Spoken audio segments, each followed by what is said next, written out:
Bom dia a todas. Eu acho que a Edna, que vai fazer a leitura, ela caiu aí, o sinal, Ela é verdade. né?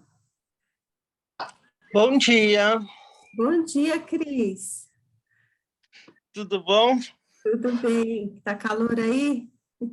Bastante, Ai, então frio. tô sabendo. Aqui tá bem quente, já tem um sol gigante lá fora. Ai, que bom. Agora ela conseguiu.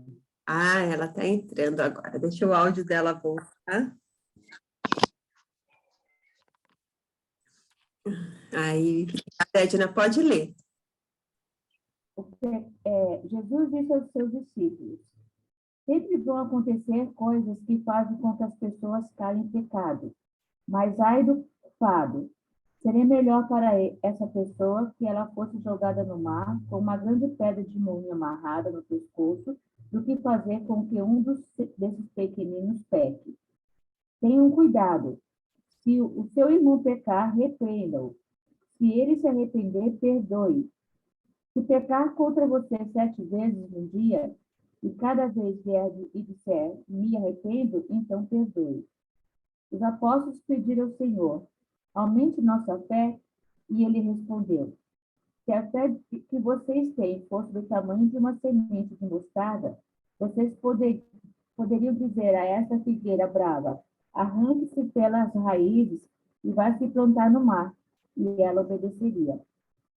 Jesus disse, faço de conta que um de vocês tem um empregado que trabalha na lavoura ou cuida das ovelhas.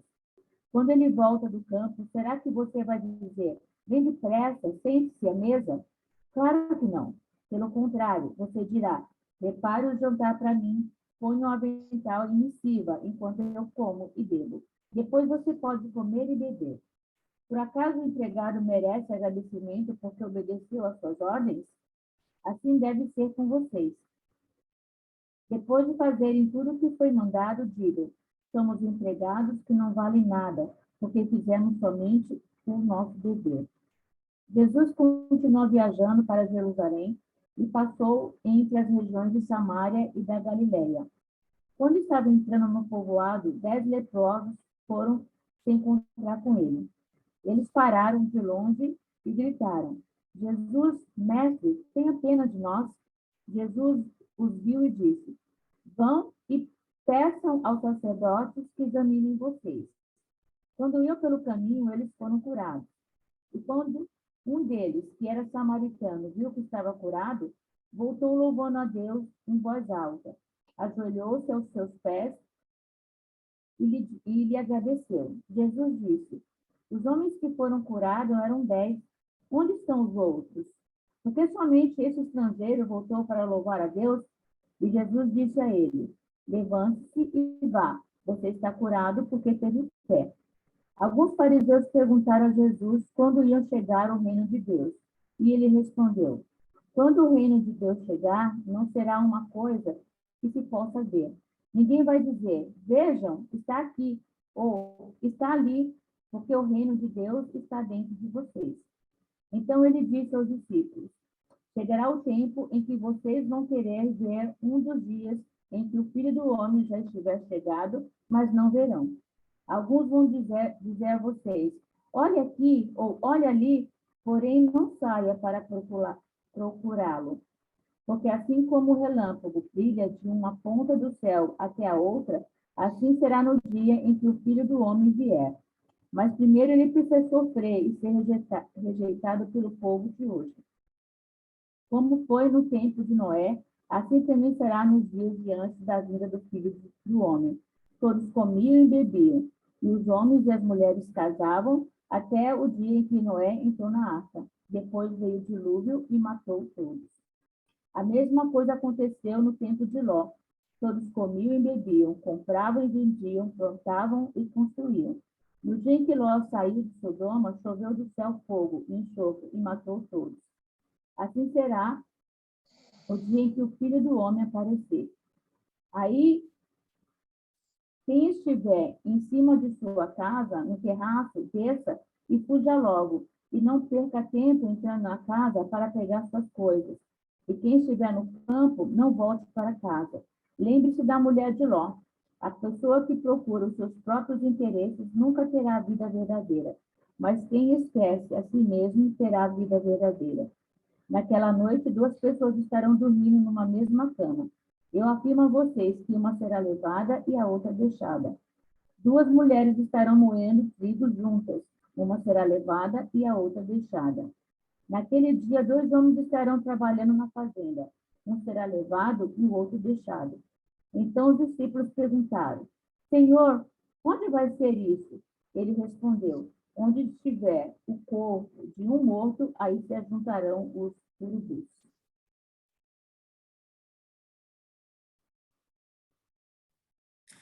Bom, que texto próprio, né? Para essa semana. Bom, vamos começar aí com essa primeira parte. Queria dividir essa primeira parte falando aí nessa questão do perdão, né? Essa questão da fé, do tamanho do grão de mostarda, e essa questão do servo inútil. Então, são 3, nesse primeiro início aí, com esse primeiro tema, são essas três temas, vamos usar assim, né? Então, sobre perdão, como é que é a história do perdão?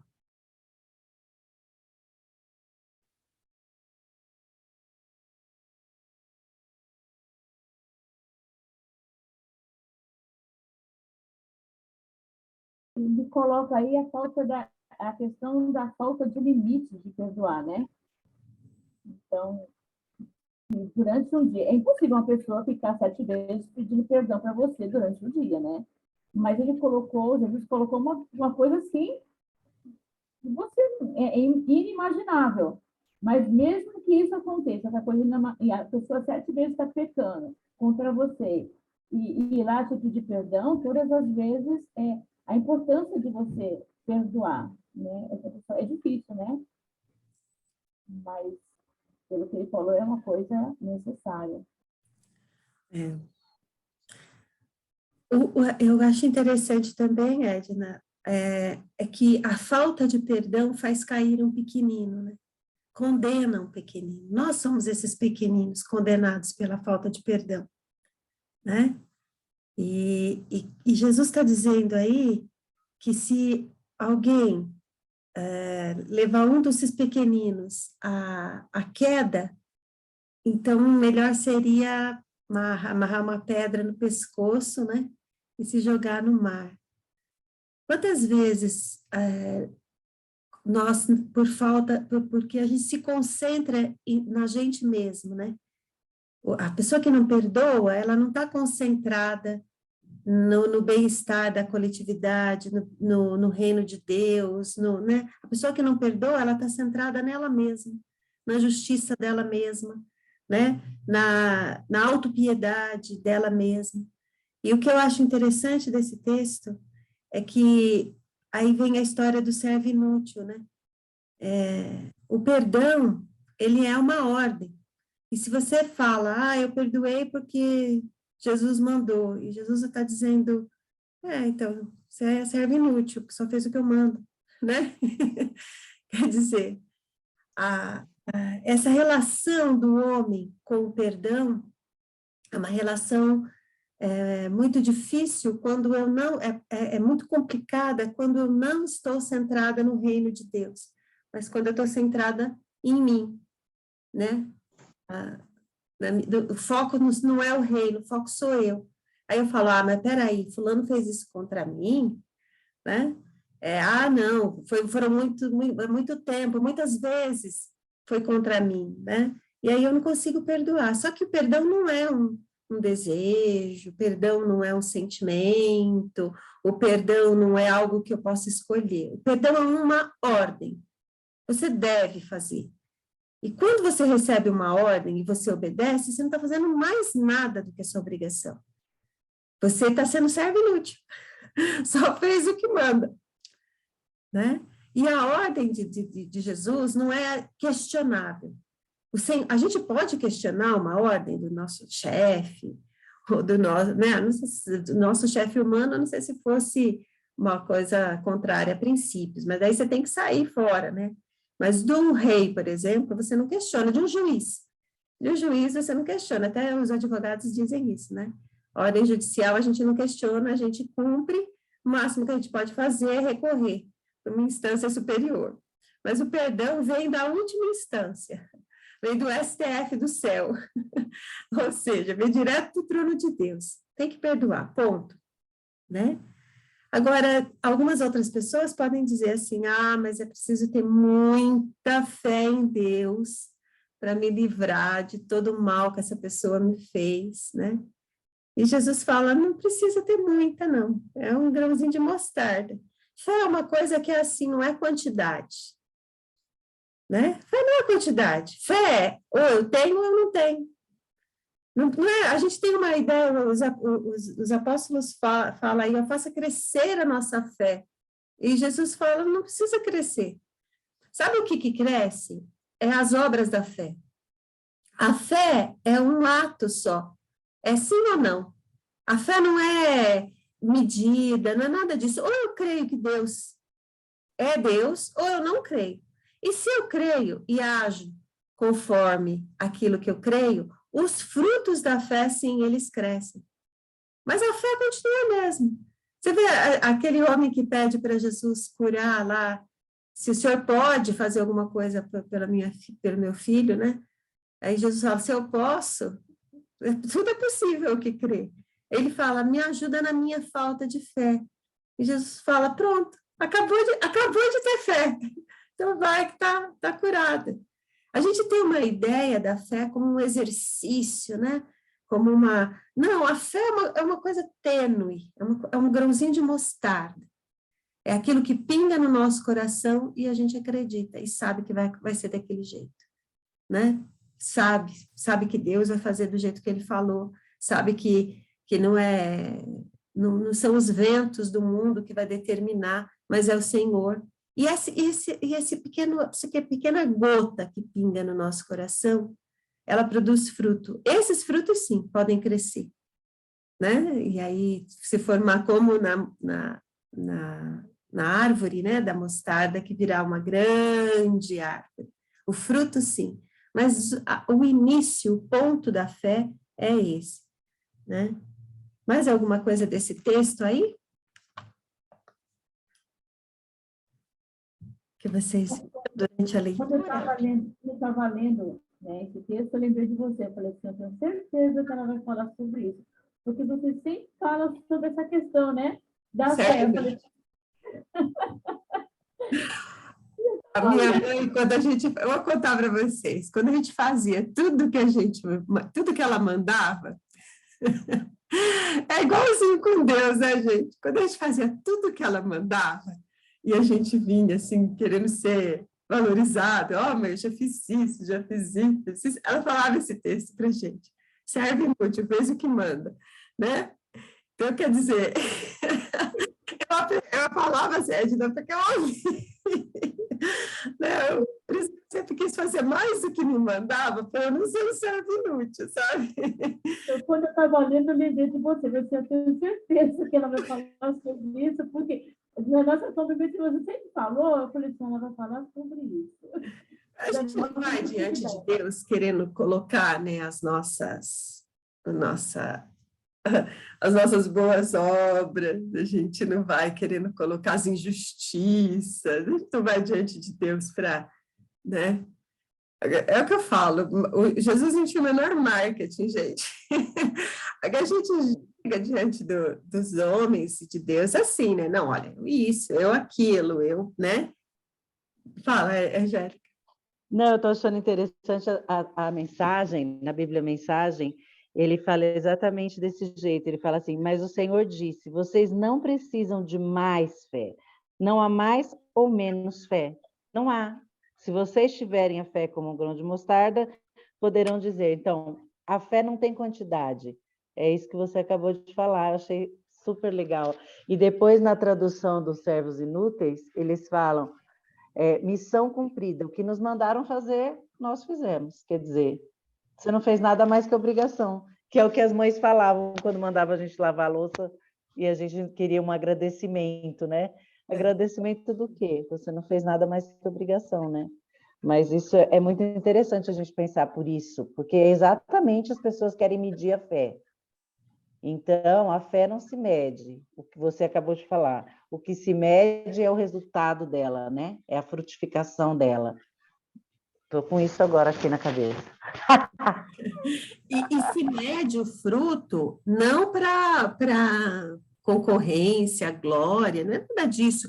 O fruto Sim. da fé é sempre o mesmo. Por isso que é interessante, se vocês forem lá ler sobre os frutos da carne e o fruto do Espírito, que é um só, ele se manifesta em paz, em benignidade, mansidão, etc. Mas o fruto do Espírito, ele não tem tamanho, porque o fruto do Espírito é a eternidade, não é? A eternidade, tudo é eterno, é de paz, é benigno, é tudo que é eterno. E quando eu recebo o fruto do Espírito em Cristo, que é a vida eterna, eu frutifico. E aí eu frutifico a eternidade, né? Aí eu frutifico paz, eu frutifico cura, eu frutifico essas coisas que servem para a eternidade. E aí a cura que eu estou dizendo não é só a cura de uma doença, mas através da cura de uma doença, a doença da alma é curada, né? Uhum. A eternidade, ela é um fruto que ela produz essa aglomeração. Por quê? Porque a eternidade, ela vence aquilo que me falta como ser humano, que é a vida eterna. A morte, né? A morte me foi imposta pelo pecado e tirou de mim a eternidade. Mas o meu coração, criado para a eternidade, continua desejoso pela eternidade. E o Espírito é justamente eu me reconectar com o que é eterno. Então, eu vou olhar para a situação, por exemplo, eu estou falando que esse texto é próprio para essa semana, né? Eu tenho visto, hoje de manhã mesmo, eu vi lá num grupo uma discussão política, assim, sobre Lula e Bolsonaro, e fiquei pensando, falando assim, meu Deus, independente do que ganhar em relação a mim, é algum deles que vai me dar prosperidade? Ou é o Senhor? Independente de quem é algum deles, ou alguma vacina que vai me trazer cura? Eu me vacinei, gente, mas eu tive Covid antes da vacina. Foi a vacina que me trouxe cura, ou é a vacina que vai me dar proteção, ou é algum estado, né, que vai me dar proteção. É claro que a gente ora para que o nosso país tenha paz, para que a gente continue com tempos de paz. Mas não é Bolsonaro, não é Lula que vai tirar a minha paz. Não é. Né? O fruto da eternidade é essa paz de Deus em mim, né? Então, eu vou lá, como diz, eu gostei de uma mensagem que o pastor Ziel fez, gente, o pastor Ziel é um homem de Deus, né? Ele falando sobre, dai a César o que é de César e a Deus o que é de Deus. A paz do povo de Deus não é de César. A cura do povo de Deus não é de César. A união e o amor do povo de Deus não é de César.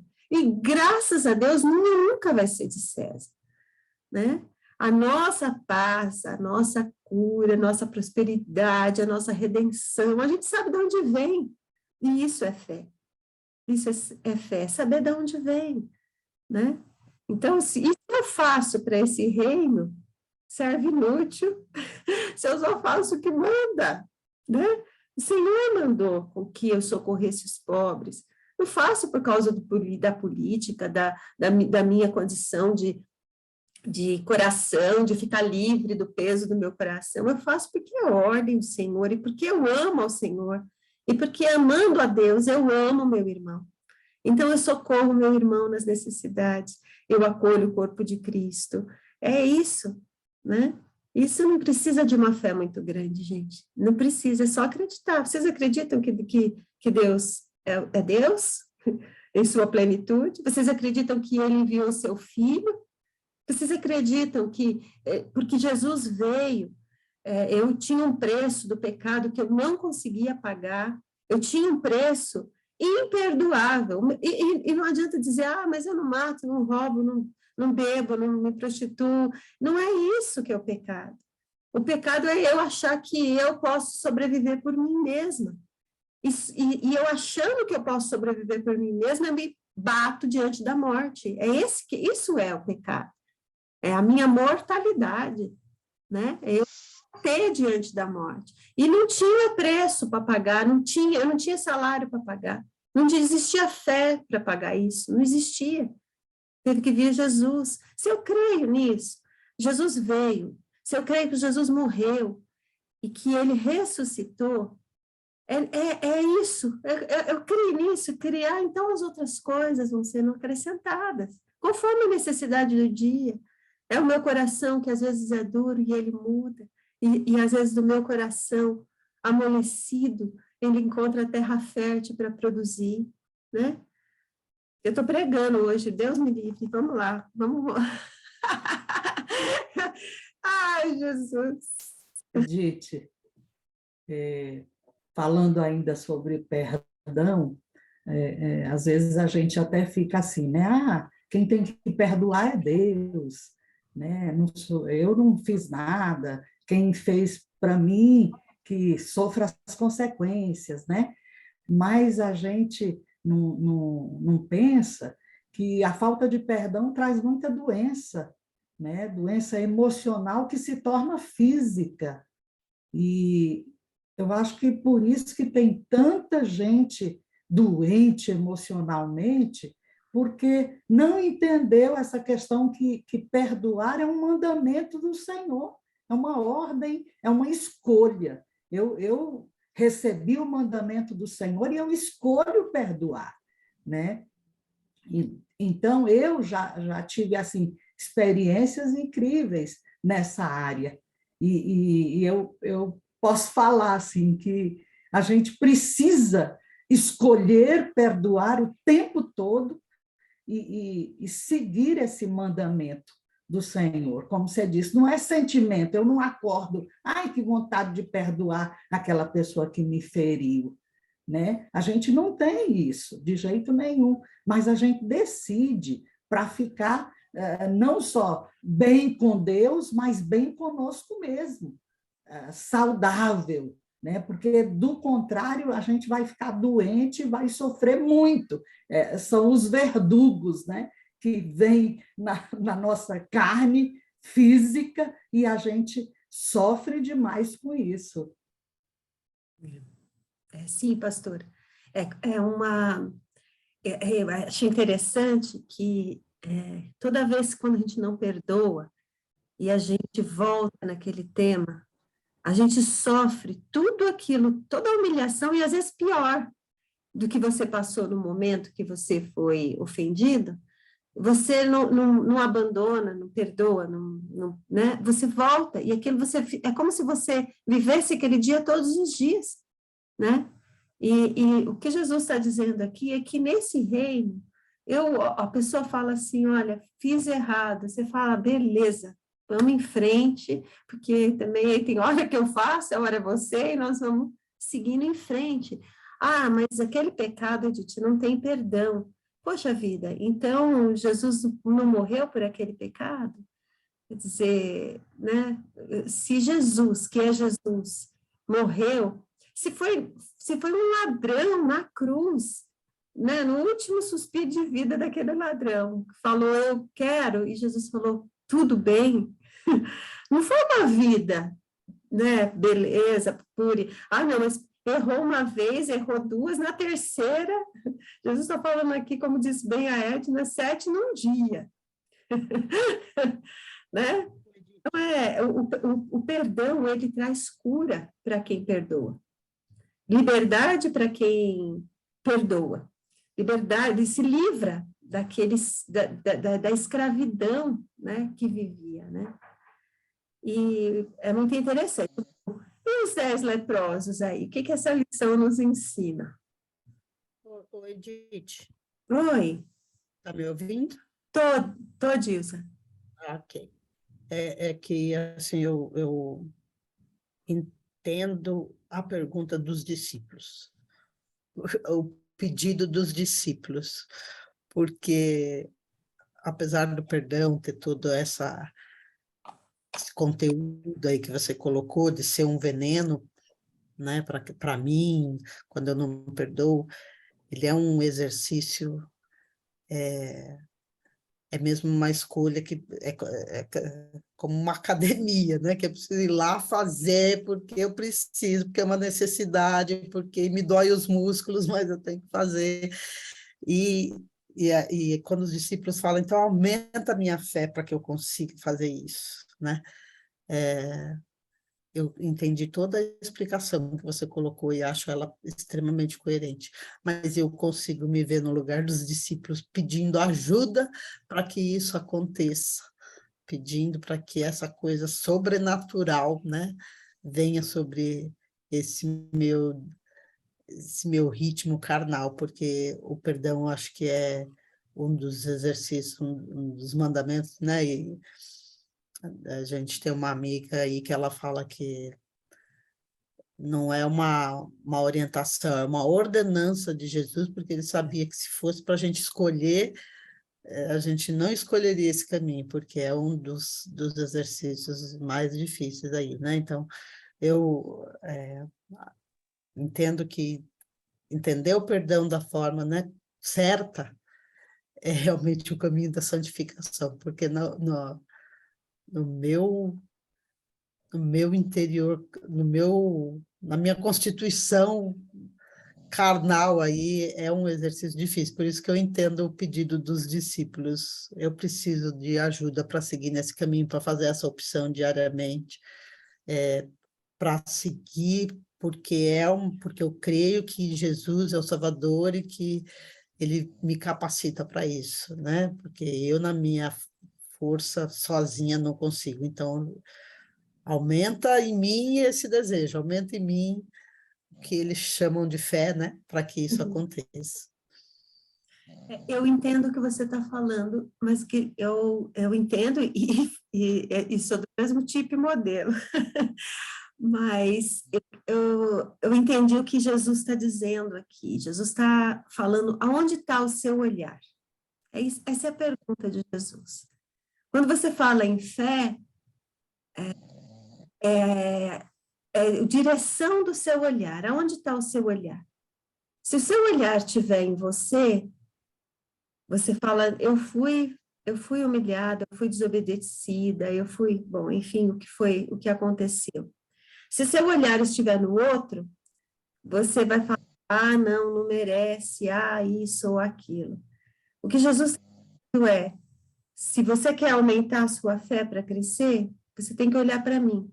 E a minha mão, como senhor aí, o chefe, a minha mão para você, meu servo, vai lá e perdoa. Sabe?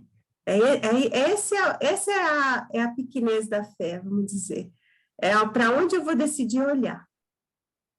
Se no momento em que você precisa perdoar, você olhar para você, para suas dores, vai ser muito difícil. Você vai precisar de uma fezona, assim. Se você, no momento do perdão, olhar para o fato, olhar para a pessoa também, mas se no momento em que você tiver que tomar a decisão, você olhar para Cristo, ver o sacrifício de Cristo por você, ver isso ficar na sua frente, sabe? E aí você vai falar assim, não, que isso. Não é nem difícil, eu vou conseguir fazer isso, porque não é nem difícil. Porque difícil foi tudo que o meu mestre sofreu, né? Isso não é difícil. Eu posso acolher esse meu irmão que caiu aqui, né? Então, é isso que é a pequenez da fé, entendeu? É pequenez por quê? Porque não precisa de muito, só precisa saber o básico. Para quem que eu vou orar?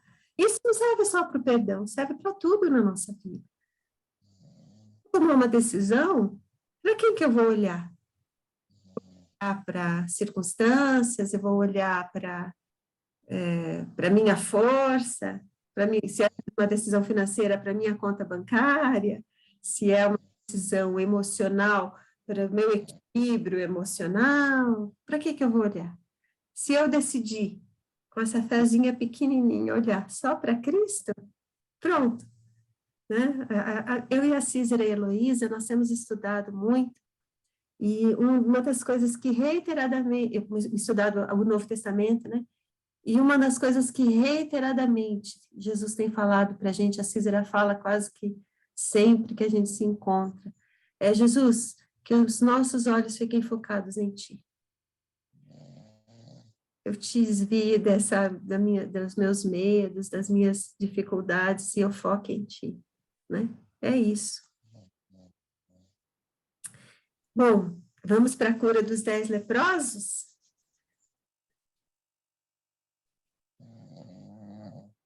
O que essa história nos ensina, meninas? Ou vocês já querem pular os leprosos, esses ingratos, esses 9 ingratos?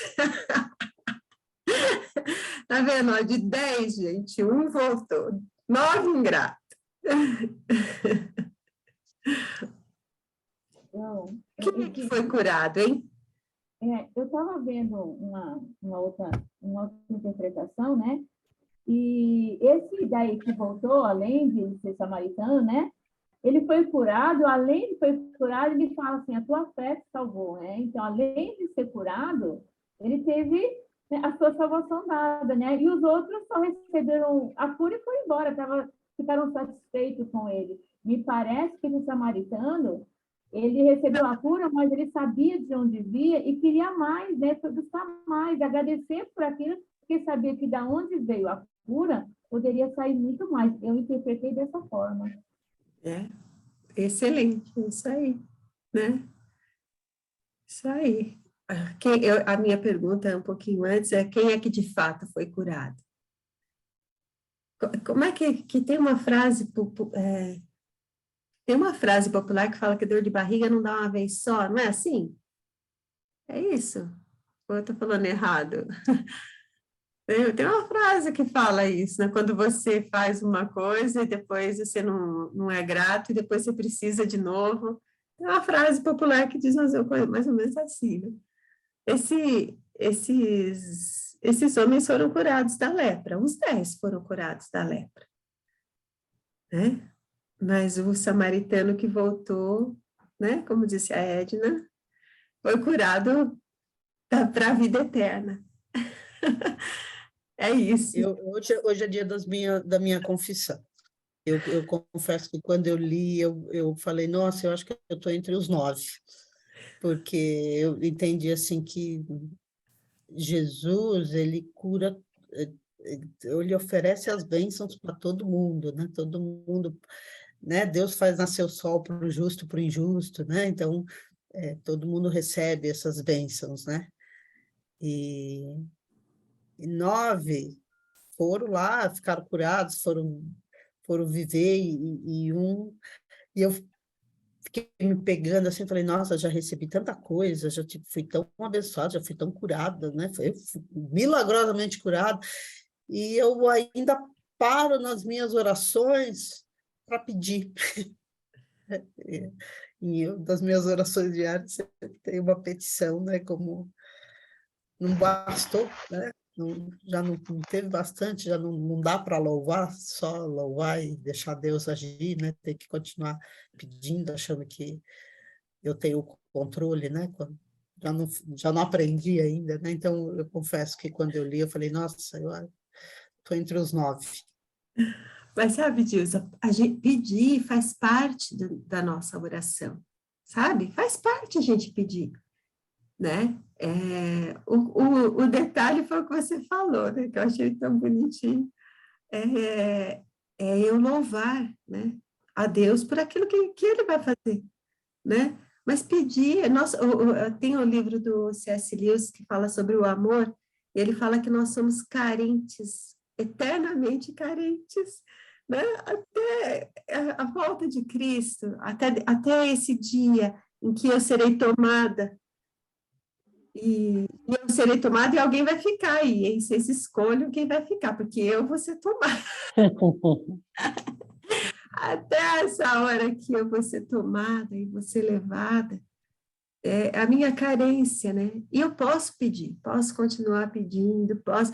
E o bacana, Dilsa, é que os 9 foram embora e não continuaram na presença de Jesus. Não pediram, mas nós estamos na presença de Jesus. Você está na presença de Jesus. E isso é louvor para Ele na sua vida. Né? Você continuar acreditando que mesmo diante das mais difíceis circunstâncias, Ele vai fazer. Né? Acho que você não é um dos 9, não. Eu acho que você Edith, tá, eu estou ligada? Tem uma frase, é atribuída a muitas pessoas, mas deve ser de algum filósofo grego aí, que diz: a gratidão é a memória do coração. A gratidão, ela nos traz saúde. Como você falou, ele foi curado fisicamente, mas ele foi restaurado na sua fé. E o que a gente vê hoje é que a nossa memória ela é muito curta para a gratidão. A gente mal agradece o que Deus deu, a gente já esqueceu, né? Então, eu gosto muito daquela história do memorial, né? De você ter algumas coisas, por exemplo, isso em família, criar nos filhos esse hábito, né? Aqui já é um grupo que já não fala mais nem de filho, já fala de neto, né? Criar esse hábito do memorial, de você ter situações, por exemplo, fotografia é um memorial, que a gente hoje fica só no celular, né? Mas você ter algumas fotos pela casa, você ter alguns objetos pela casa que te lembrem. Então, memoriais que te ajudem a lembrar aquele momento. Né? Eu, por exemplo, estou refazendo meus exames mamográficos aí do ano, que calha sempre que é no outubro rosa ou em setembro para outubro, né?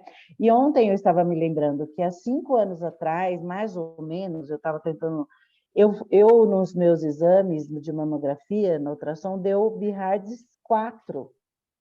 E o médico, mastologista, ficou muito assustado, porque parecia que eu tinha mesmo alguma coisa no ducto mamário.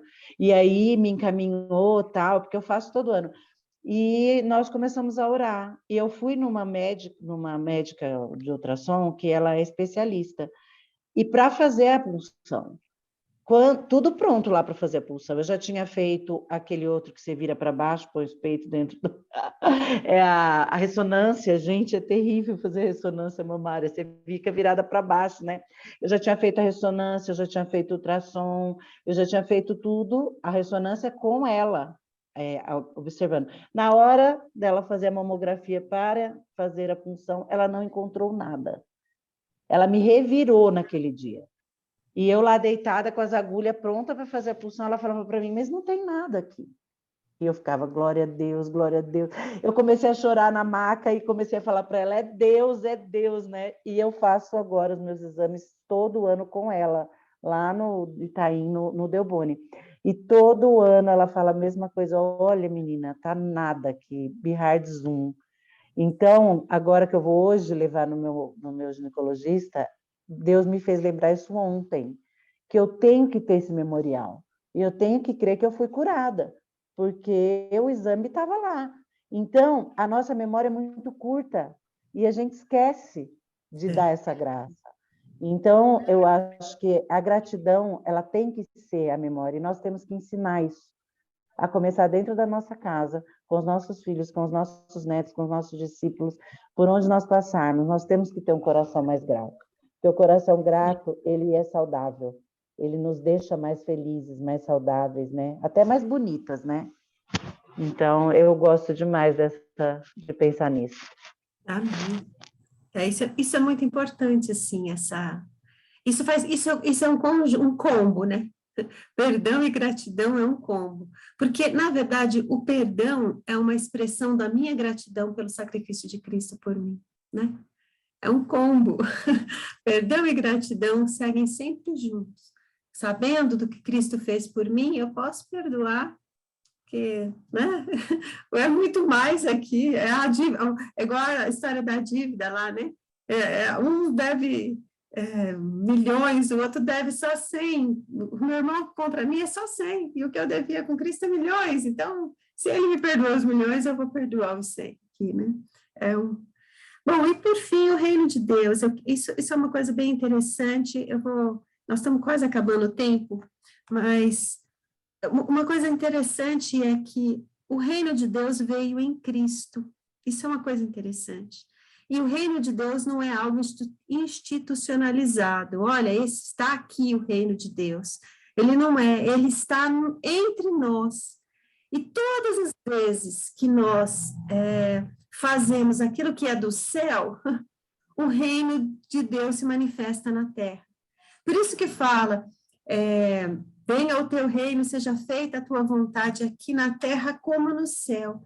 Né? Quando a vontade do nosso Pai ela é feita aqui, quando eu cumpro essas ordenanças aqui, então o reino de Deus está aqui, né? Porque eu sempre falei isso, a eternidade não é algo que começa, a eternidade ela já é, antes de mim já existe a eternidade, e eu sou parte da eternidade antes do meu nascimento também. Por isso que o meu nome estava escrito no livro da vida antes de eu nascer. Né? Antes de eu ser formada, os meus ossos serem formados no ventre da minha mãe, o meu nome já estava. Então, a eternidade já é. O reino de Deus já é. Quando eu estou numa situação de guerra e eu promovo a paz, o reino de Deus está ali. Quando eu estou numa situação de perigo, de medo, e o amor de Cristo me alcança e eu sinto tranquilidade para enfrentar, o reino de Deus está ali. Quando eu estou numa situação como a Angélica, lá na maca, de doença, de pulsão, e não tem mais o quê? O reino, por isso que a gente se emociona, porque o reino de Deus está ali. Né? Quando eu estou prestes a falar uma besteira para alguém e destruir a vida de alguém, o Espírito Santo vem e toma a minha boca e fala, e a pessoa de perdida passa a ser resgatada, passa a ser salva, o reino de Deus está ali, né? E a gente, às vezes, e como os apóstolos aqui, os fariseus, a gente quer ver um reino institucionalizado, uma nação santa. Nós somos essa nação santa. Nossa, o Pedro fala isso, né? O apóstolo Pedro fala isso lá na carta dele. Nós somos essa nação santa, esse povo escolhido de Deus. Né? Voltando aqui para essa semana agitada de política, nós somos nação santa independente de quem seja o presidente. Nós somos povo escolhido de Deus, independente de qual seja o regime. Não é porque os nossos irmãos da Nicarágua estão sendo perseguidos que eles não são povo de Deus e não são nação santa. Eles são povo de Deus, são nação santa. E quando vocês sabem que em 2011 eu fui lá para Cuba, naquela missão religiosa, aquele povo oprimido pelo Estado, a porta da igreja não fechou. A porta da igreja não fechou. Eles são nação santa, ou não são? Eles são povo escolhido, ou porque passam por dificuldades, não são povo escolhido? São, sim, povo escolhido de Deus. Né? Não adianta você estar lá na Europa, rico, distante de Deus, e numa democracia, porque daí você não é nação santa só por isso. Você é nação santa quando você faz a vontade de Deus. É povo escolhido de Deus quando você cumpre os mandamentos de Deus.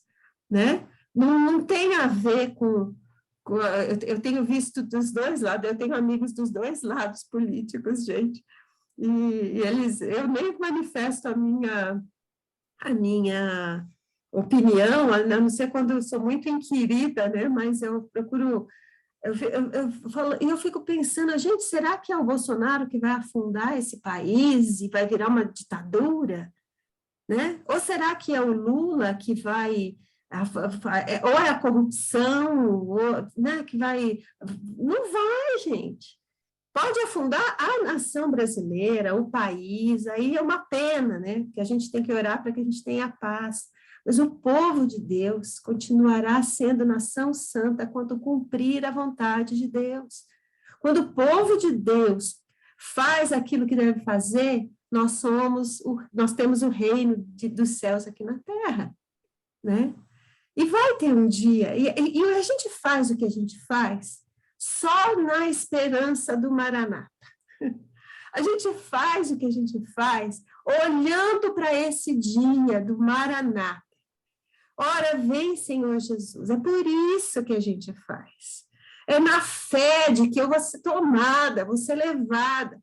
É na fé de que as minhas roupas estão brancas, as minhas vestes estão lavadas no sangue de Cristo, que eu posso estar diante do trono. É nessa fé que eu trago o reino de Deus aqui na terra. E como é bom! Olha, vocês não têm noção. A cada dia, como eu me emociono quando eu vejo o reino de Deus aqui. Vocês têm noção, sim, é só uma força de expressão, porque vocês também trazem o reino de Deus aqui. Fala a verdade. Quando você está numa casa, eu vejo isso, quando você está numa casa em guerra, e você leva a paz. Sábado eu fui numa reunião de um condomínio novo que eu vou morar, e estava uma guerra. E naquela manhã, um dia eu conto para vocês a história, naquela manhã o Senhor me soprou no ouvido uma palavra para que eu fosse, e falou, você vai fazer assim. E gente, reunião de condomínio, não é um culto, não era nada que eu pudesse controlar, nada, absolutamente nada. E eu fui, me dispus a seguir o que Deus havia falado, e foi uma batalha ali, porque eram dois lados, né? Quando acabou, o voto final foi unânime. As pessoas, tanto de um lado quanto do outro, vinham falar comigo. E eu vou dizer para vocês, olha, sem orgulho nenhum, com um coração humilde, tá? Porque foi, como diria a Nina, foi Jesus purinho, né? Como a jumenta, eu fiz como a jumenta.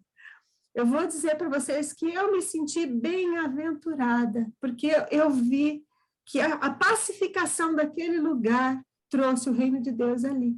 Eu me senti filha de Deus, né? Bem-aventurados os pacificadores, porque eles serão chamados filhos de Deus, né? Então, nós somos esses bem-aventurados, mas a gente tem um Senhor, a gente tem um rei, nós não estamos numa democracia espiritual. No espiritual, nós estamos num reino, e o reino é de Jesus Cristo. E nós seguimos esse rei porque ele é fiel, porque ele é servo, etc. É por isso. Então, quando a gente faz isso, quando a gente perdoa, quando a gente acolhe, tudo que a gente faz, em nome do Senhor Jesus, traz o reino do Senhor aqui. É isso. Amém? Eu estou pregadora mesmo, eu estou com medo disso. Glória a Deus, que lição, Jesus. E nós estamos adorando. Que seja só o Espírito Santo, né? Porque a jumenta aqui não ia dar grande coisa. Bom, gente, vamos orar. Que bênção a gente poder orar hoje, né? E quem vai orar é a Cris hoje? Estou pedindo para a Cris orar toda vez, mas a Cris diz que não sabe ainda. Está sabendo agora, Cris?